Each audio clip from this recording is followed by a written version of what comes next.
when it comes to that. So I gotta correct you, because I use that all the time. And it is wrong. Right. When he says, well, how do I know if you really love me if you don't give me a little good? I don't have to. We were having champagne parties. What that mean? That means that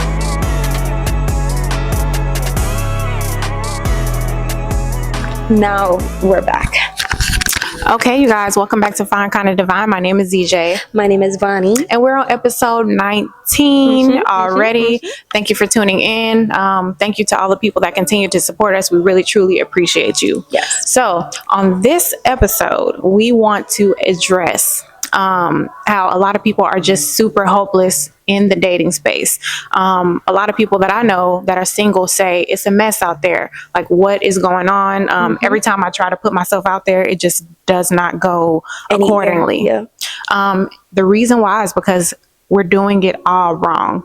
And since we have been both seeking for a while now, we figured that out, which is amazing. Now, we didn't get to apply that. Well, I didn't. I didn't get to apply that back when I was dating, but I would love for people to know this information to just miss that whole era of my life. Right. You know what I mean? Especially to the younger folks. Right. Like if you haven't really done much out there, maybe you're not missing on anything you're not doing none of the stuff that culture is telling us you should be doing. Like when he says, well, how do I know if you really love me if you don't give me a little good? I don't have to for you to know that you love me. So like that's who I feel like at least with this episode, we kind of really want to talk to in my mind, to the younger folks that haven't really done all those things and let you know that it is okay. But then also to the people that have already done stuff and currently doing it, please turn around and go the other way. Right. Because you're not going on a path that's leading anywhere good. And we want to break down why. So we will get into that. Like I said, if you feel like this is just not it, I give up. We don't want you to give up, because God's design says that you should have a companion, a partner that you do life with, and that it should indeed be beautiful. It doesn't mean easy, but beautiful. And I just think more people should experience that. That's a feeling that God wants us to have. Right. So without further ado, let's get into our prayer. God, thank you for this day. Thank you for always providing. Every single day, we always have what we need. No matter what the circumstances are, we are always okay. We pray that you truly show us the plan for our greater good, because in the Bible, it says you have a plan for us. I pray that you lead our way and take the wheel, not only just for us but everybody watching, just because you know what's best for us. I pray that you open each door that needs to be open for us and close the ones that needs to be closed.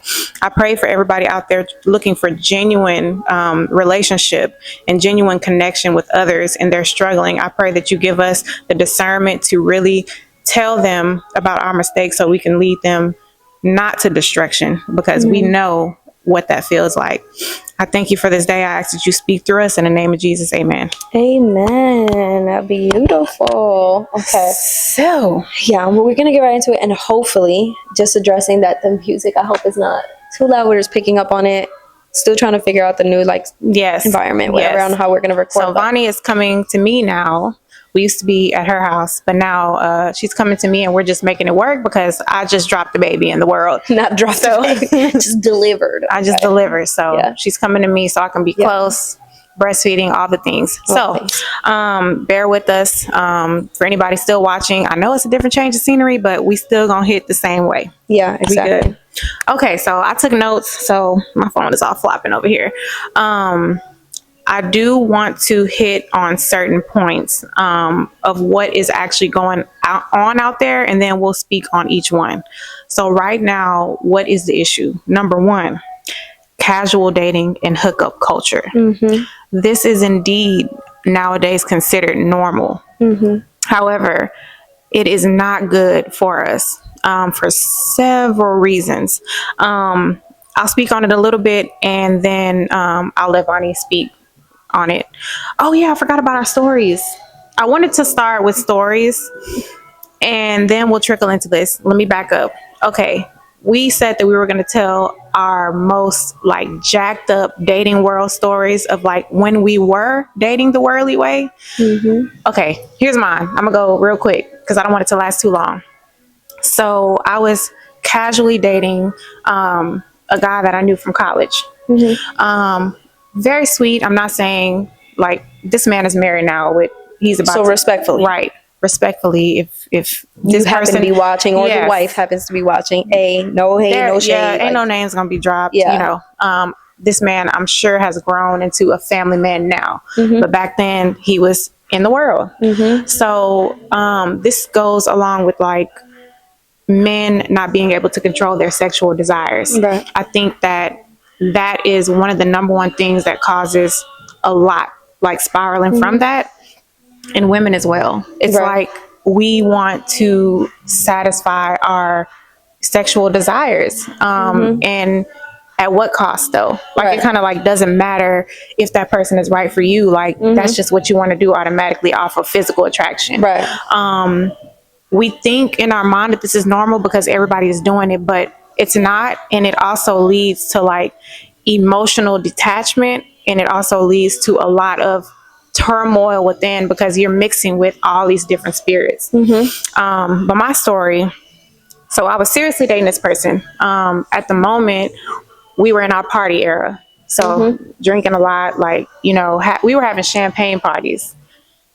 What that mean? That means that us and a close group of friends would literally like everybody would bring champagne, right? Like bottles of champagne. And what is it? It's like we're gonna listen, but we're not gonna judge. I'm listening. And I don't know why we went through the era. We were only drinking champagne, and we would play games, and we would, you know, everybody would bring like 1 or 2 bottles of champagne, and we would just be flying through these bottles to the point where like at the end of the night, like we were probably so intoxicated that nobody can drive. So we would just like crash out where we were, like on the couch, whatever. So fun time, not a good time. But anyways, like, it didn't convert into like an orgy type of situation. No, okay, because that's where my mind went. I was like, no, we were all just everybody like bringing champagnes. Y'all all just like, you know, I don't know. It felt like that was a direction that was gonna go. No. It wasn't that bad. It wasn't that bad. But anyway, we grew really fond of each other. Really close to the point where I was, you know, seeing him every day. I think at one point, I even met his mom, but we never, I don't think, put a title on it. So this is indeed a situationship, but obviously we really do care for each other. You know what I mean? Especially for a man to be introducing you to his mother. I mean, but that I don't believe that that's enough to feel like, oh, you know, he really loved me or he cared about me. Because they were well back then. Yeah, no, ma'am. I'm naive, but I feel, you know, I feel as though we are mutually caring about each other. Okay. But I think that I had just came out of something, so I don't think I was too pressed on like and needing to be serious. Yeah. Okay. So anyway, one night we went to a house party. Great house party. Everybody's mingling, like everybody's kind of like on the same vibe. Obviously a lot of drinking and stuff going on, but same deal, playing games, having a good time. So we met a group of others, like a couple of cool chicks, you know, a couple of cool dudes, but this one chick, she was super cool. So we ended up like having conversations with her, like whatever. She was just funny, like vibing in the group. So we ended up drinking, and then we went back to his house. Not with the girl. The girl was still there. Okay. See, because that's where I'm like, okay, so y'all. She was still there. I'm trying to predict what's. But long story short, we mingled and we met cool people that we wanted to stay in touch with. Okay. That were cool at that party, and the girl was one of them. So tell me why. Fast forward, 2 weeks later, I don't know where we were, but we were also in the same environment, and I believe that girl was there. He wasn't there though. Long story short, I ended up finding out that girl that we indeed met together and thought was cool, he had sexual intercourse with her right after, pretty much, like quickly. And mind you, we're not in a relationship, but I was deeply like taken back by that because not only is it very embarrassing, like you came to this party with a person, like obviously they know we have something going on. We're not declaring it, but we came together. You know what I mean? So I'm just totally embarrassed, like, and it made me so off him that I believe that shortly after that, like, I just broke it off, because that level of disrespect to me, like, you can't come back from that. Even if we're not together, I just feel like, dude, we met this person together. Like, how dare you? And quickly after, so like, quickly after, and it's just like, so you for everybody. You acting like we all just cool here, like, you know, it's like we're enjoying someone's company or whatever, but like, why do that? And you're saying all of these things about how I'm this great person, like, you're into me, like, so what prompted that? Yeah. And I think that maybe, I don't remember if I asked him. I believe that I did. He didn't know why he did it. It was just because he wanted to. A random sexual thought, and he acted on it. And mind you, I shouldn't say this. I shouldn't say this, but I'm not gonna say it. Okay. But anyway, I was just saying, yeah, it was just made me feel so many things, and it's because I was in a situationship. I should have never been there. Yeah. So you have your emotions tied all in this, and I was physical with him as well. You know what I mean? At this time, so just sharing my body with someone who's just so willingly shares their body with somebody else, just out the blue that you met together, I was in shambles. I'm like, man, I thought we was going in a stage of a relationship. That wasn't the case, obviously, but mind you, these type of situations we get ourselves in, it really does cause like emotional turmoil that we shouldn't be in, and then it breaks us down little by little until we have no hope in the dating space. So starting off with that story, what you got? Well, I want to speak on that too, on your story, because my thought isn't just like, okay, y'all were heading in a certain direction and you felt hurt about that. My thing is like, so men and their standards on, like, you don't have like a discipline over like how often somebody has access to you. Like, you know, I know as women we tend to like, I'm not just gonna be for everybody. Like, not just anybody can have a piece of the good. You know what I mean?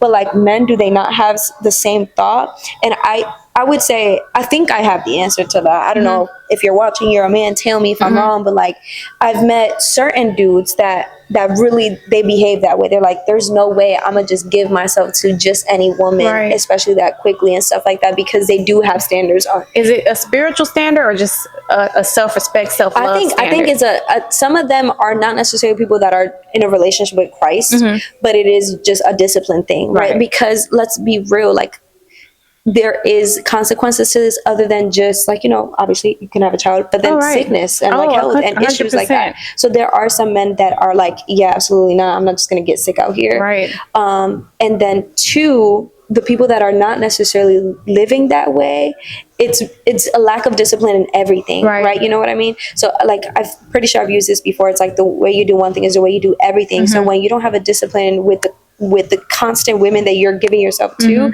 it tells me that you don't have any discipline in anything else. That's, you know, a smart way to look at it. So it's sad. To me, what's sad, it's really like, dang, like he really has no, or had no respect for himself. Yeah. You know what I mean? And I'm sure he didn't see it that way. And that's the issue. Yeah. You know, I don't think that men see it that way. Like, oh, I'm not respecting myself. If anything, it's like, this is a win for me. You know what I mean? Like, I'm conquering something. I'm doing something. Like, I'm a ladies' man. Like, that's a good thing. But it's not.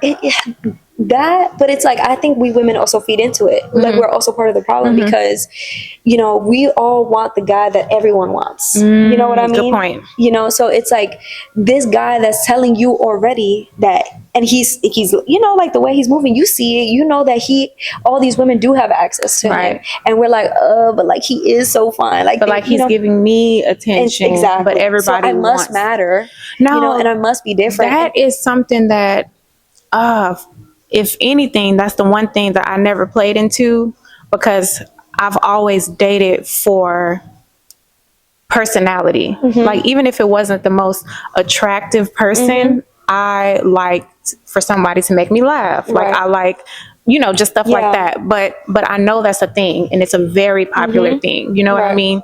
Yeah, so, for sure. And I think similar with me, I think I just happened to date dudes that I didn't think were necessarily physically the most attractive, but they were the most interesting. Yeah. So then that made women like them. Like, sought after. Yeah, exactly. And then it was just like I was always kind of like the quiet, more reserved, and no one would know that I was already talking to this dude. Right. You know what I mean? So then I don't know if he was in fact playing me, because like I've never been the one like, oh, let me put my flag down, like this is mine kind of thing. Yeah. You know, but I do know that there are, like, we see it, right? We go out in the club, whatever, and like there's this dude that has all the girls in the section, but none of them feel like, wait, why are all these girls in this section? Obviously, y'all all trying to mess with the same dude. And like, it's just, and that's like, crazy. whose fault is it really?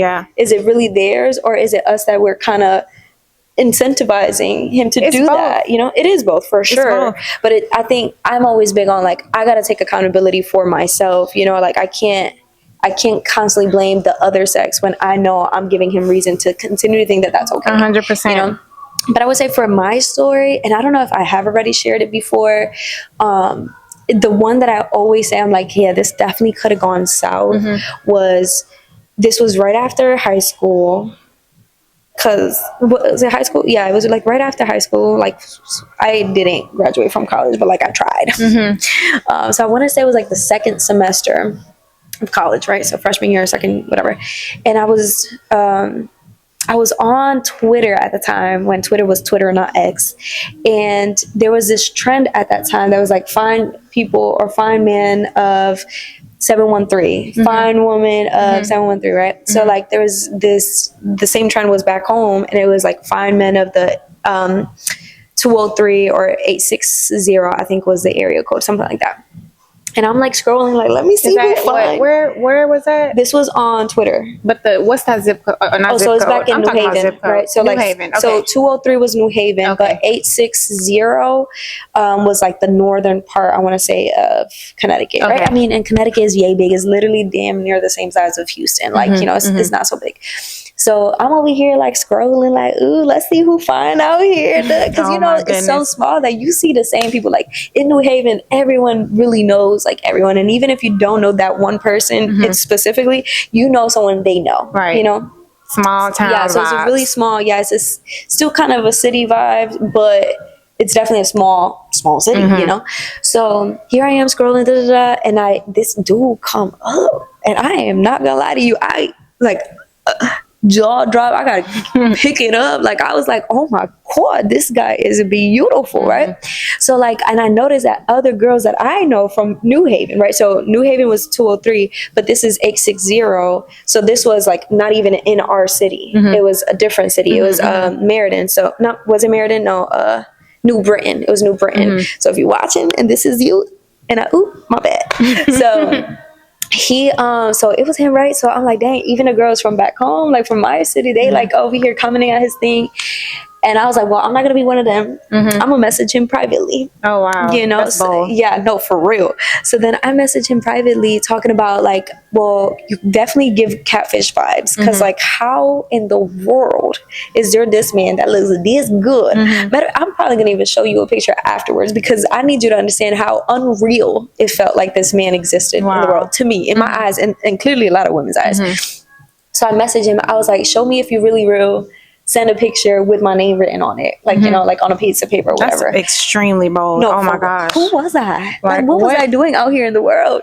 So then he responds back. He's like, how about I just FaceTime you? Oh, and I was like, oh. Two bold people. Right, exactly. I would never do that. That's, oh my gosh. Especially back then, I was so reserved. Girl. Well, this is also like right after high school too. Like, right. So I'm getting because during high school, I was such a I was recently talking to someone who told me that he perceived me as mean throughout high school, because I was always so like, just dry. I can see that. Yeah. And then, as in, still the thing? No, like, okay, tell me. being like, just like, no BS. Yeah. Like, I feel like you're no BS type person. I definitely, and during that season of my life, like, there was so much going on personally that literally throughout high school, I was just in and out. Like, I was in and out. Like, I was not trying to partake in any of the high school experience activities. And I honestly regret that I didn't allow myself to experience some of these things. But anyways, so like, I was really just I knew a lot of people, because I went to so many different schools, even in middle school. And then in high school, I also changed a lot. So like, I just knew a lot of people, but I didn't build genuine relationships with a lot of people. It was a lot of surface level relationships. So this guy, he was a class clown. He was always goofy, and he would always try to like be funny with me and stuff. But I just wouldn't, like, I didn't have the energy, you know. So wasn't tuning in. Exactly. So like he perceived me as mean, and we were talking about it recently. So like after high school, I live by myself now. I have my own apartment, all these things. So I'm literally finding who I am. So I'm being bold out here in the world, right? Wow. So this guy, he responds back like, well, let me FaceTime you, da da da. And I was like, well, actually, I'm busy right now, but here's my number. You know, you can call me like tomorrow, right? When I'm at work, and I can prepare myself because I'm gonna look good at work, you know. Right. So he calls me while I'm at work, and I'm like, oh my God, this guy is really real. Like he is in fact a real person, you know. He's not catfish. Yes. And then Jesus Christ, I am so sorry, because people be like, you don't take accountability, like women don't take accountability for being, what is it that they called us last time, 304s or something like that. Lord, like yeah, that. comments like, no. That people leave. Yeah, I was like, no, I take full accountability. I recognize how we always do. Yeah, that's the irony of them saying that. This is the whole point of the show. Literally, that's what we're talking about. To admit we have messed up. Don't many do that. times, literally. So it had to be like maybe 2 weeks after, if not even sooner. He was like, oh, well, come chill with me back in New Britain, right? So this is like at least a 35-minute drive. In Houston, that's quick. That's right around the corner, right? In New Haven, that's a trip, because you don't leave out New Haven for like that. You know what I mean? To me, with nobody. So then I go up there and we kick it, whatever. And he looked that fine, for real, in the flesh, you know. And then we kind of start like talking. Yeah. And then quickly after, it was like my sister's birthday, we went roller skating. He came along. He stayed at my apartment. This man don't got no car, so he couldn't come visit me. So I'm visiting him constantly, to the point where I even let this man borrow my car. Oh, wow. Well, I was at work, so he'll drop me off at work, you know, and I'll do my thing, and like crazy things that I would never, like, that was the only person I ever did that with, other than like there was someone I was dating long term during high school that generally, like, he was using my car, but it was like we were really trying to help each other out situation. This one, he was like just using me essentially for what he could get from me, right? Like, my apartment, he literally told me one time that my apartment was his safe haven, because back in his city, people would want to like fight him and like whatever. So my place was his escape. Oh, wow. Okay. Right. So anyways, fast forward, we're messing around, and like I'm starting to notice things, right? Like whenever I will FaceTime him, he's screaming at his mom, he's screaming at his grandma, cussing them out, things like that. Character. Yeah. And I was like, this is definitely a red flag. You know what I mean? And yeah, like we would, you know, have intimate relationships. And then I went to a Bible study. At this point, I wasn't going to church, but I went to, it wasn't even a Bible study. It was like a girls' gathering of the old church I used to go at the time. And it was like, hey, Vany, come. And then one of the what is it called? Like youth pastor's wife. She was, you know, with the girls, and she was like, what do you find to be the most important thing in a guy? And, you know, everyone's answering. And then, you know, I describe, not noticing that I was describing quite literally what this guy looked like, you know. Physical. Yeah. I was like, you know, tall, melanated, curly hair, big lips, nice smile, muscular, like all the things that I wasn't, because I was over here not working out. So all these things. And then she was like, it's crazy that all of you guys are saying all these physical attributes and things like that, and something that are of substance, but none of y'all said a man that fears God. Right. And I was like, wait a minute, like for real, like, you know. So then I'm looking at him, and I was like, this man does not fear God in any shape or form. And I started watching, but I couldn't let go because he looked so good. It was literally lust. Like, and the experience with him, I'm not gonna lie, was also fun and enjoyable. Like, let me be so real. So here we are, like, you know, messing around, doing all these things, grown activities. I mean, I even smoked weed with him, and I was never that girl, and I tried it with him, and I was, imagine how embarrassing this was. He's over here, he rolls it up in my apartment. I was always like, absolutely not, no one is gonna smoke in my apartment. You got to go into the car or whatever. But he don't got a car, so he would do it in my car. So, like, you know, it didn't make sense. So I try it out, and he goes into the bathroom. I'm like, oh, I'm gonna be so sexy right now. I'm gonna do something fun and sexy because I'm super high. I put on a freaking Olaf onesie, a full blown onesie, you know, like those like kids pajama pants, pretty much, that zip up from your toes all the way up. Gosh. I put that thing on. I start cracking up because I'm noticing that this is really hilarious. So he's in the bathroom. He's cracking up because he don't even know. Why did you put that on? I don't know. I have zero idea. And then he's cracking up in the bathroom. He don't even know what's happening on the other side, but he's dying because clearly I'm doing something dumb. Or he's thinking like, this girl is super high. She's just cracking up by herself. When he come out, he's like, what is this? So now we're both dying. Anyways. Of course. So then the relationship kind of continues, and then he tells me like one time he was grabbing pizza with his friends. A guy came and told him, called him like, oh, gato, da da da, like a cat, right? But like in Spanish, like gato could mean like el gato mío, my guy, my bro, my whatever. It could be that, or it could be like an insult too, you know? Right. So he took it as an insult. He got out the car, slapped the dude with a pizza on the face. Oh, so like he has a temper. Yeah, he has a temper. And he also had told me that he had gotten into a fight with his boss. At the time, he was working at a car wash. Wow. He was trying to save up to get a car. And then he got mad with his boss. I think they actually got physical. He got fired, obviously. So that's why he ended up staying at my place, you know, to the point he even... I don't know if he ever took a picture of it or what it was, but I had a TV, but I didn't have no cable, no internet. So I came... he had brought his PlayStation or whatever, and he would play Fortnite whenever he would stay at my apartment. So then after we cut it off, I'm noticing there's these bunch of Fortnite transactions, like over probably like $60. And I realized, wait a minute, this guy is literally using my card to like... Oh, that's wild. So disrespectful. Oh, that's wild. So disrespectful. So anyways, and then like just seeing how aggressive he would be whenever he was upset. There's one day I'm at work and I'm like, and I see a couple that's also behaving that way. Like they're really verbally abusive, and you could tell when we get home, you know, it's going to get real bad for you. And I was like, oh my God, this is really what the relationship is going to end up like if it even gets to that point, if I don't get out of this, you know what I mean? But I couldn't get out of it, and it was hard for me to be like, the blinds come off, because I was so attracted to him. Like, and I mean, I'm not gonna lie to you, like, even when I look at these pictures, like, if I still have him on Instagram, I don't look him up. Yeah. But I know if I were to say, I'm like, no, but like, he really looked that good, you know? And it's that lust that would kind of keep you in these situations. 100%. So your story is very relevant to what we're speaking on. Right. We are going for physical attraction, and it makes it very hard to pull back because you're very flesh led. You know what I mean? It's like that's what you desire, that look. And I think that's where we are at this moment. You know what I mean? That we are so blinded by that, like you said, when you ask what you want, we're listing all of these physical and external. When in reality, that is not how we get a fulfilling relationship that is of peace and like of God. That's the problem. So the first point is indeed hookup culture. And that's where both of us went wrong in both of those situations, because we're sharing our bodies with these men who indeed have not proclaimed any type of commitment. Like, he didn't pick us for real, and know? even with that, that's even if they proclaim commitment, technically, I was reading on this, and godly courtship is different than dating. Dating is not even supposed to be a thing.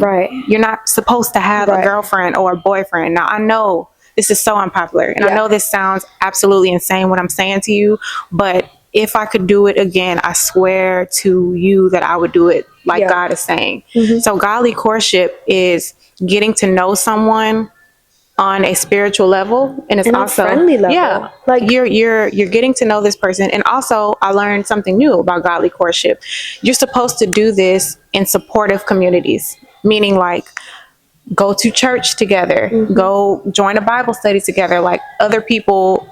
Wise counsel is important. And also like mentorship, like you need to be in the right environments. You can't then be courting somebody and then going out with your friends that are putting you in a situation to where none of this courtship stuff makes sense. Meaning like if you were to say, you know, I'm seriously getting to know this person. Oh, like why? Like, I mean, you're not getting any physical things for them. Like, you know, that's not, you know, because then they're going to discourage you from what you're doing. So it's very important while you're pursuing courtship to be around people who understand and are not going to discourage you. Like you said way back on another episode, oh, he's not doing it with you, then he must be doing it with someone else, making you feel insecure about your decisions. And I rebuke that in the language. And it's just like we courtship just looks very different. It allows you to get deep with someone and be able to build up that solid bond that can withstand anything. And that's why people give up so easily. Like, they don't want to go through the hard part with somebody. But indeed, when you're growing together and getting rid of bad habits together and like pursuing spiritual betterment with somebody, kind of all of the stuff that you're accustomed to will start shedding, because you'll start transforming, and that person will start transforming too, through the word of God and through prayer and through all of these good things, to where y'all can coexist in a very healthy manner and build something that's withstandable. You know what I mean? So again, we're doing it all wrong. And like I said, cohabitating is something I did as well. That's not of God. To be honest, we're not supposed to be living with anybody. That ain't your husband. We're supposed to, what I'm trying to tell you is we're supposed to get an intent to marry, like pretty early on after you start to get to know somebody, because courtship is not crossing any crazy boundaries, including physical, to where it forces you to make sure that you're aligned in values. Yeah. Well, I seen this video, and I think I had said it to my sister. I probably tell y'all all the time a conversation I had with my sister, because that's my big friend. Me and my sister, we're like this. And we have a lot of thought-provoking conversations. It's always fun. So, sister, if you're watching, love you. Anyways, I was telling her that I had seen something. I don't remember if it was just like a clip I saw on social media, or if it was like a podcast, because I just be listening to some stuff. But anyways, it was saying that marriage is something that the reason, like through scriptures, marriage is for two reasons. One, you're called to do it, right? Like you're called to be married to someone. And there's people that are not called to be married to someone, because typically if they're not called to be married, it means that they're going to be abstaining from, right? So those are typically like our priests or whatever, like they're going to be abstaining from this. I read that too. It's because they have a mission. Some people, I'm sorry to cut you off, because I literally just read that in the Bible. It was saying that some people are better off not married, so they can indeed focus on God and what they're called to do, because marriage they would be so busy trying to satisfy the needs of their partner that they low-key forget what the mission is, which it was so interesting to me, because I never seen the Bible like say marriage can be bad, but it does. I want to say, what is that, like Luke? I want to say it's one of the Gospels. Ecclesiastes, honestly. Well, it might be too, because I know in the Gospels, a lot of the Pharisees are asking Jesus, like, what about this? Moses said that, and and they're like, well, it was already written, this and this and that. And then he's also like a lot of times explaining, well, that wasn't something I said it was okay. That's something Moses did to satisfy the hard hearts of the people at the time, right? Like especially when it came to divorce, like he addressed that too, where he was like, no, the certification of divorce was because y'all didn't want to like listen to like, kind of the same thing right now, right? Like we're not wanting to do the hard work of being in a marriage. So like, here's a way out, right? Kind of thing. And again, I always encourage everybody to go find this information yourself. Of course. Versus just taking it like from us. And that's it. Like you have to go read it. And maybe I misinterpret that, but like that's what I took from it when I was reading it. And I want to say it's one of the Gospels. But anyways, so so calling, right? Being called to be married or abstaining, but then just so you don't fall into sin. Like why you marry is because you don't want to have sex outside of the marriage. So like I think it was just a clip that I had seen where he was saying like the girls would ask him like, how do you know if he's the one? Well, he was like, well, one of them. Do you want to have sex with them? Like, let's be real, because if you don't even want to, then that person might not be it. Like that's a clear sign that that's not the person. Like no desire at all. Yeah, exactly. Because God does give us the gift of intimate relationship as part of the gift of marriage. You know what I mean? It is a gift. It is. It says in the Bible that is, it's kind of creepy how like you're speaking on what I just read. I don't know. That's crazy. But yeah. it's a gift given, like pleasure and all of the stuff that we're supposed to experience with our married partner is something that's a reward that has to be earned. It's not something that we just go out and keep doing. And that's why we keep ended up so broken, like, and like down on ourselves, and like at the point where we're speaking of giving up, because we're not supposed to be doing it anyway. And it makes so much sense. Like, I always speak on this, how depressed I was and how unfulfilled I was. It just felt like every single guy was doing something wrong to me, because I have a very big heart. When I like somebody, I really like somebody. And most of the time, like, I'm not going to say all of the time, because sometimes I would see what you would be on and then I would do my thing, which is not good either. But all of these guys, at the end of the day, they regretted what they did towards me, because I was actually very genuine towards them. And I think that's a rare thing. Once they go on and in life and just move on or whatever, then they always regret what they did to me, because it's hard to find a genuine person and a genuine somebody that really cares about you. You know what I mean? So it's funny to me how, like, they all have expressed that regret, that deep regret, because a lot of people don't care about you.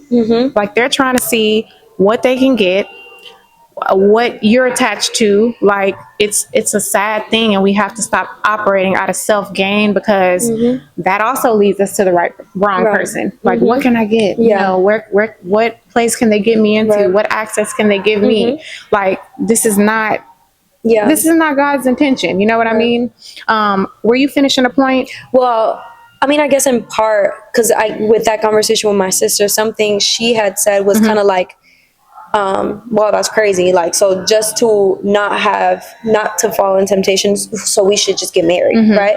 Which a lot of times I also used to kind of like think about, like, the pastors are so quick to be like, well, just get married. So just get married, just get married. Not understanding where it came from. But I would say this, no, don't just get married to whomever just so you don't fall into this. Like, if you're doing it right and God is in fact in the center of this relationship from the beginning, and again, we're not just doing that dating thing where, like, no, like, we're just gonna be friends, we're doing it the right way, we're doing it the right way, then you wouldn't feel like, oh, I'm obligated to get married just so I can have sex. It's gonna be like you're gonna like, feel, oh my God, like, this is my man. You're gonna feel God's presence. And I think a lot of us never get there, because we are approaching it the wrong way. You know what I mean? And it's because it's so normalized, and you feel like, it's not like you feel like everybody else is doing it. That's kind of childish to have that mindset, but it's just like, it's so widely accepted. And then if you try to go against it, it makes it indeed harder, because the people don't want to follow those guidelines. So I will tell you, as we always say, it's not going to be easy, but at what cost do you fold? You know what I mean? And just, if you go against the grain, I feel like you can find that trusting, safe place love that you're looking for. I think a lot of people's issue is, this is not a safe place. Like, you know, I don't know what this person is doing, like, when I'm not there, whatever the case may be. But people that have God in them and that are really trying to pursue that righteousness and, like, have a holy relationship, they know that there's a responsibility there, and that they're not going to just go do whatever, because they have a responsibility to God. So that's truly important for you to find. You know what I mean? Because we're only humans. We don't have the willpower outside of God to control ourselves. We're gonna want. We're gonna want. Like, let's be real. Like, especially as a woman too. Well, I can't speak for men. I don't know. But, like, I want men to know that we struggle with that too. I think a lot of men think like they're the ones that have the issue, like the struggle with not wanting, you know, with wanting sex and having a hard time abstaining from it. Bro, like, we have cycles where there's a point in the month where we're like, bro, like, I am so ready to jump on something right now. Like, yes, like, that does happen to us. I think we just move a little bit different, especially due to culture and like the double standards on like what men can do and what women can do. That's really what helps, like, stops us from doing those things half of the time, you know, is because, oh, they're gonna call me 304, whatever the heck they called us last time, you know, for doing that. But we had those same struggles too, maybe not as often. I think, you know, it's because their nature is a little bit different I think that's why people look at it like that. Like they say, you know, men's natural nature is to have multiple. And women are not supposed to be that way. But I think just in modern times, women are definitely low key that way. Like, and it's an evolution of doing the wrong thing in our society. Like, does that make sense? Like, they're doing it, so I'm gonna do it too. You know what I mean? And now it's evolved into like, now both male and female are doing the exact same thing, which, you know, I've been that female. So I'm not condemning you. All I'm saying is it don't lead nowhere. Yeah, it don't.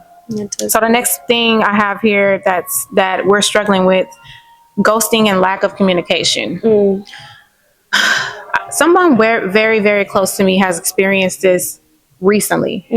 And it broke my heart for her. Like, that's how bad. Like, just imagine dating someone for a long period of time, you bringing them amongst your family, like y'all have intentions on potentially getting married. Now it's still worldly dating because cohabitation, you know, like commitment, but physical involved, you know, all of these things.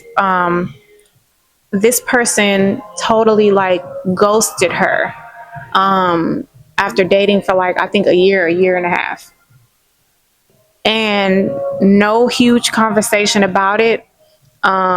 Even after the first time he ghosted, she tried to make it work. Like, you know, like maybe he was so overwhelmed that he just shut down or something. His family even said, you know, he does this from time to time. Like when he gets overwhelmed, he just shuts off. Yeah. Had a conversation just briefly and, you know, agreed to kind of make it work and ghosted again. Could not, I just feel like that holds such a lack of integrity. And, you know, I think that's the thing that we're struggling with as well. Do you have integrity as an individual yourself? Because at the end of the day, integrity is needed in relationships. Do you do the right thing when nobody's looking? And can you be accountable and responsible for yourself and your actions and be able to communicate to somebody else?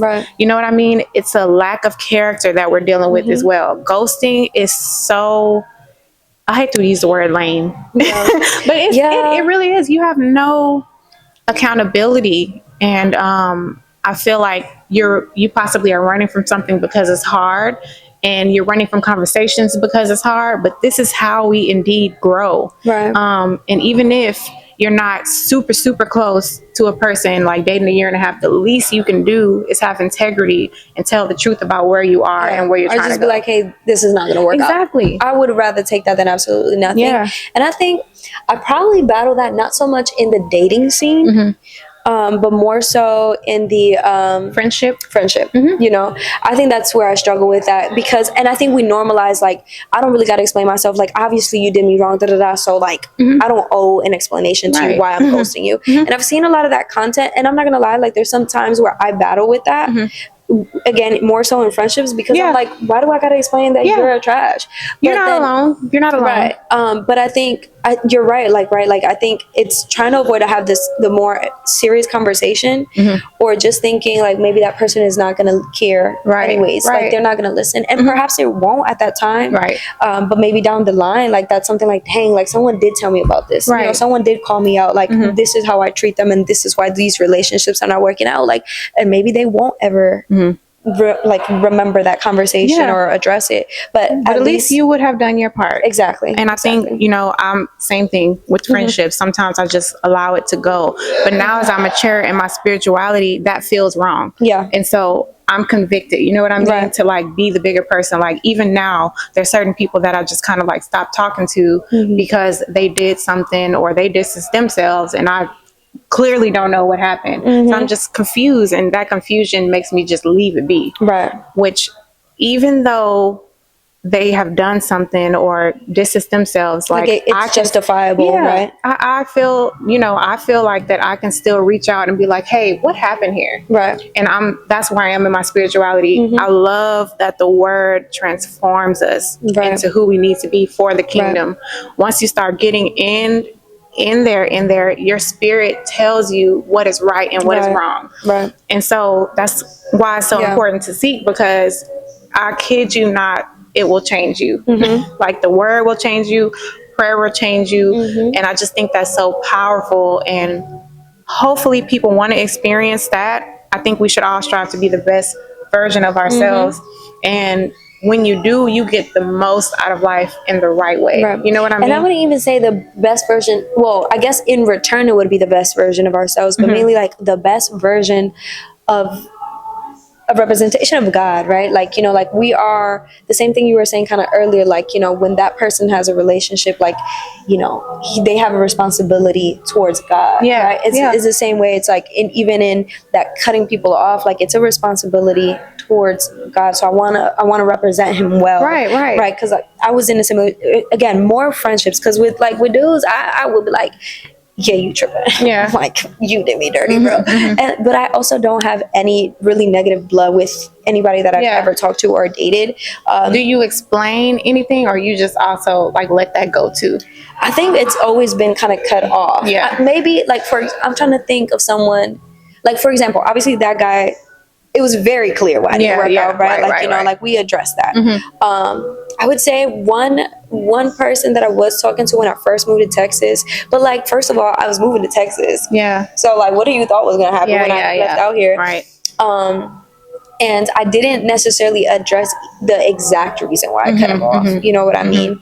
It was more so like, well, I thought it was obvious. Right. I came out here. Right. What do you mean? Yeah. You know, so I would say that definitely assumption. Was, yeah. You that he assume, assumed right. You would understand. Yeah. So that ghosting, we feel like that's also normal. That's normal culture, right? But that also, the damage that I seen, it caused her to be so close to someone and they abandon you. That cuts down deep, you know, and it leads to like emotional turmoil. I keep bringing this up because emotional turmoil is what hardens our hearts. It makes us feel like I'm not open and vulnerable to like be open to like love in the way that God wants me to experience. And when your heart is hardened, it's hard to undo that because I feel like that's where I got at a point in time. Like all of these dudes keep doing this wrong to me. Okay, I'm not about to care about people's feelings like that. You know, I'm just going to go and have fun. That's where a lot of people are at. But that's not an excuse. Like we have to own up to our decisions, who we choose to be in these situations with, and think like, I'm putting myself here instead of choosing correctly so that I could have a safe space. I'm just bending and folding to whatever. And now my heart is hurting. You know what I mean? Like now I'm masking that with alcohol. I'm masking that with going out. I'm masking that with having sexual relationships with multiple partners. Like it's all a mask. But if we really sit down and evaluate what's going on, hurt people hurt people. And that's essentially what's happened because you're doing so many things that put you on an up and down emotional roller coaster that now you're just trying to numb it. You know what I mean? Yeah. And I think like right now, even in the stage of my life when it comes to dating, I'm like I shared with you earlier, I'm not even trying to talk to nobody right now. Like actually, if I said a couple episodes before, like, hey, hit me up if you like, you know, you like what you see, don't come right now. Because I'm not in a place where I'm open to talking to someone because I feel like it wouldn't be fair to whomever comes next or tries because I know that I'm trying to still like heal from the last person I talked to, which I don't think, I know for sure I did some things that weren't within God's like, you know, ideal situation. But I think the overall we were trying. Right? We were trying to do things. It was things. A step in the right direction. Right. It was a step in the right direction. You adjusted a lot and I can see you did. Yeah. And because we were trying to go in the right direction, it makes it harder. Because you wanted it to really work out. You know what I mean? So I'm still trying to heal from that. And I know that whomever I talk to next, I'm going to be comparing. I'm going to be like, oh, like, but he did this and he did that. And look how great he was. And that it wouldn't be fair to the next person. And so, like you said, right, like hurt people. I don't want to hurt you. Yeah. I do not want to hurt you because I know intrinsically, I'm like, you're not him, you know? So I don't want to do that to no one. So I think the best solution after you cut someone, is time. Give yourself some time to spend it with yourself. There's some people in my life that I'm like, girl, like, give yourself some time. Like, how could you possibly be already talking to someone else after you just told me how hurt you were? Like, how hurt were you really though? If you were so able to get to I cannot. Well, it's like giving a baby a pacifier. Like, you want to pacify the situation. And I can speak on that because that was me just moving on.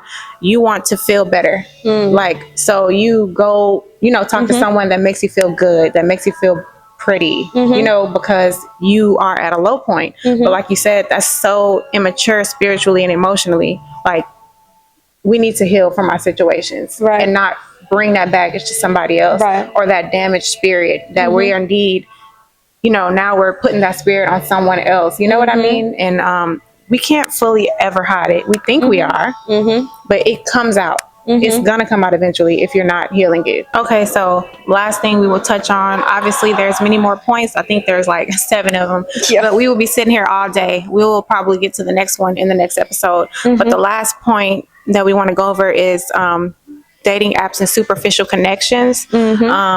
Essentially what is happening is, like, through social media, it's almost like we are grocery shopping for a partner. It's based on what they look like, which man, that's just such the wrong way that we it's so superficial. Like, it's so surface level. Like, we have no idea what this person is about, what they're going through. People place their highlights on here. Even when it comes to, I hate to say, like, people posting like godly stuff and stuff like that, you don't know if they're really living that life. A lot of people claim, I'm Christian, I'm this, I'm that, I go to church on Sunday, but they don't even try to live up to the responsibility of what that comes out to. So you really got to be careful. That shopping based on looks and dating based on social media, like, that can get very sticky. I seen this. I'm pretty sure people have watched this podcast, The Diary of a CEO. Never heard of it. Really good, because he brings a bunch of different people on his podcast, and I think is quite insightful. All the different kind of conversations. Don't always agree with everybody that goes in there, but like, it's good to get the perspective of someone else, like the lens from a different perspective, whatever. Anyways, so there was someone that she's a specialist in dating and connections and people and all this stuff, and he had brought up that there was a guy who had swiped over, I want to say it was over 1 million or 2 million times before he actually, like, then typically in the dating apps, it's like you swipe, but you only actually get to chat with people you actually connect with, that they swiped on you. And then out of those million swipes, only a certain group of people he actually connected with, way less. I think it was like 1,000, if that. But only actually went on one date with one girl, and it didn't go nowhere, And it was really interesting because the lady asked a really important question. He was like, well, also, how many times did he swipe on girls negatively, right? Like, all the girls that he swiped that he wasn't interested in, right? So, it really made me think, like, dang, like you were saying, right? It's all a lot about the surface thing. And I never been big on the dating app stuff. I tried it only one good time. I don't even remember what app was it. I know I got on Bimble or something like that, but mainly it was when I first moved to Texas to connect with other girls, right? I was looking for friends, because there's like you can go on the app to find a partner, essentially, or you can go on the app to find friends, and there's like, it's separated, right? It was kind of like a networking site, but anyways, so I started there, but then eventually, I want to say it was when I was out in Virginia, ghetto. I was out in Virginia and I got on the app. I want to say probably it was also Bimbo or something else. I don't know, but I put my little stuff, and mind you, at this time I'm a mom now, so I feel that's something that's important to address. Like, let me let you know, by the way, I'm a mom. And like, I connected with a couple dudes.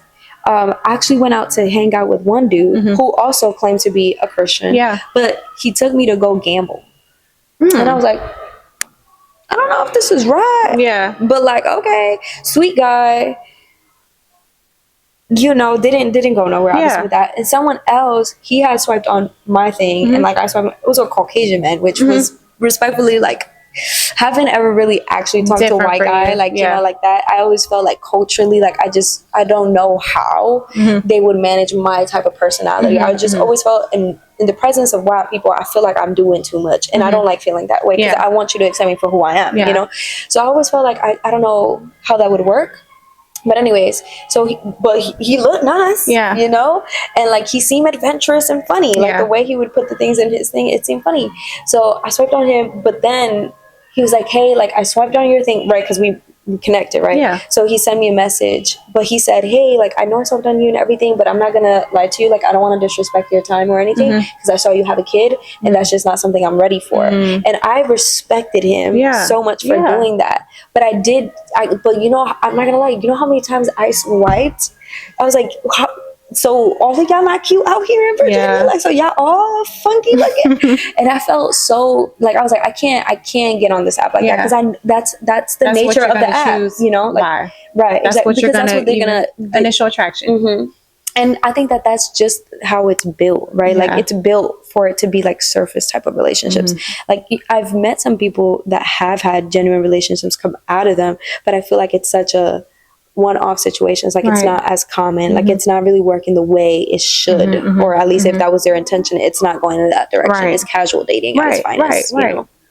But yeah, definitely. I don't know. Like I still hope that we can build relationships genuinely. Like I do want to go to the grocery store. I'm not going to HEB no more. I'm gonna go to what's Whole Foods because I hope that I find a whole man. I am screaming. And you know what? I think that if we are ready where God wants us to be, that somehow, some way, He will put that on our path. But I indeed don't think that you can think that God is going to drop one on your doorstep and you're never leaving the house. Like, come on, let's put ourselves in some positive environments. Exactly. I don't think we can have faith without works when it comes to that. So I got to correct you because I use that all the time. And it is wrong. I got convicted over that. Girl, yes, let's talk about it real quick. Okay. So we use the faith without works typically in the context of I have to have faith that God is going to provide something, but I also have to do the work to make that come to fruition. Or do your part. Right, exactly. Do your part. But that is completely out of context. Really? It has nothing to do with any of that. Teach me. Yeah. So hopefully you're not taking offense to it or anything. No. But I did share it. Yeah, I did share this on social media. So what is happening when that verse, that famous verse is used? It is in James, I want to say 2. And he's painting the picture of what is like to live like a righteous life, right? Like how are you supposed to behave as a follower of Christ? And then he was like, don't be like that person who someone comes up to you and says, hey, like I am in need of food. I don't have nowhere to live or whatever. And your response is, praying for you. God bless you. Stay warm. Right. And then they go on about their business. He calls us fools, and it's hypocritical because you're not doing the work of helping someone that is in need. Right. So when it's saying having faith is living out that faith that you proclaim, but then also doing the work of helping the people in need. Okay. You know what I mean? So it's only in that context that he's actually using that. Like it was never talking about like having faith that God is going to provide, but then also doing your part to provide. It's having the faith in the relationship with God, but living it out, living that faith by being an asset or like a servant to the people around you. So what does that mean then when it comes to like having blind faith in God and then just sitting there? Like that's not right, correct? So, but that's the thing, right? Like faith is faith. Like there's going to be situations. I do think that there's going to be situations where God is going to give you a solution, right? Like God gives us the capacity to be creative. That's part of his character. That's part of his nature. So we are going to be able to think things, and like as long as it's still within the morals and values, whatever, you're not going to do nothing crazy. It's not going to be like, I have faith that God is going to provide, but like also let me go join a strip club. Like no, right? That definitely doesn't come from God. But there's going to be situations in life where your back is quite literally against the wall, and you cannot do anything about it. Other than I've faith. been there very exactly. many times. So at that moment, there's going to be times where stillness is required. 100%. Right? Okay, like, I get where you're going. So it is okay. Like you're going to know when God needs you to be still. Like that's where the season I'm in right now, where I'm like, I'm trying to do all these things, and every single time I try, you're bumping your head. Right, because nothing is giving. You know? Basically you're saying, no, sorry, this is a little off our topic. But basically what you're saying is you sit still until God places it on your heart or spirit that this is what you do, and then it's go time. Exactly. Okay, exactly. I got you. Exactly. Because then a lot of times then you're running around in circles. And it's like, bro, nothing. you're not listening. Yeah. Like we were having, no, you're okay. We were in one of the Bible studies, and we were having this conversation about that exact topic, and I still couldn't really fully understand what he's really trying to say. So when we're all done in the Bible study, all the women are talking to each other, right? Like whatever, they're having separate conversations.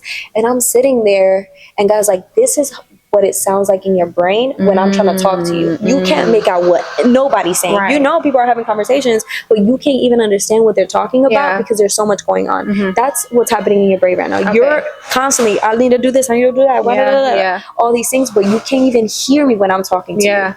Yeah, because essentially you're not giving yourself that time to be still and like actually silence your mind to hear. And that's something that I'm still working on, because I'm that person with that long to-do list, and I feel like I have to go and do everything or I don't feel accomplished. But the better use of my time can quite simply be just getting in my Bible, be going outside, taking a stroll, like, and just letting him speak to me. And I'm still working on that because my mind is very busy. But I love that example. That totally makes sense. No, exactly. And it's challenging because what do you do? But what you do is dive in deeper, and especially like that's why fasting and praying was so important, right? Taking those days, setting that aside, where nothing else is important other than spending it with him. Ooh, that just convicted me, because I feel like, even with the newborn, I'm like, like, I'm all over the place. Like, even when I wake up, I think prayer in the morning is the only thing I'm getting to. When I have spare time, I'm like trying to get something done real quick instead of like spending that time. So anyway, okay. I know we said a lot. Hopefully you gain something from this, like when it comes to how we're supposed to indeed actually date. It's not even called dating. It's technically like godly courtship, which I hope that you will go and like try to make small steps to get there. I'm not going to tell you that this is something easy to just cold turkey do, just like people find it hard to just quit drinking or quit smoking. I understand. Or cutting somebody off, like how that is challenging. Like now, because I know there's a young lady, she's struggling. She cut a dude off because after 6 years of being in a relationship with him, right, but not married, no commitment. So then she cut him off because she's feeling like, okay, God, this is obviously not a relationship, right? It's coming not from God. But she's struggling because she's like, but I invested 6 years of my life with that person, so it is not going to be easy. And you probably really have ties and love and everything that you feel feels real. You know what I'm saying? But it's just not stamped by him, and I know that's hard. I know that's hard. But anyway, thank you for watching. We are so happy to share these points with you, and we share them from a point of like genuine wanting people to do better. And like I said, be graceful with yourself. I know this is a lot of information. However, I promise that if you start making these little changes and being led by him and transformed, everything inside of you will start to change to make it a little bit easier. But you got to put in that time. Exactly. So stay tuned. We'll be back next Sunday. God bless you. See you later.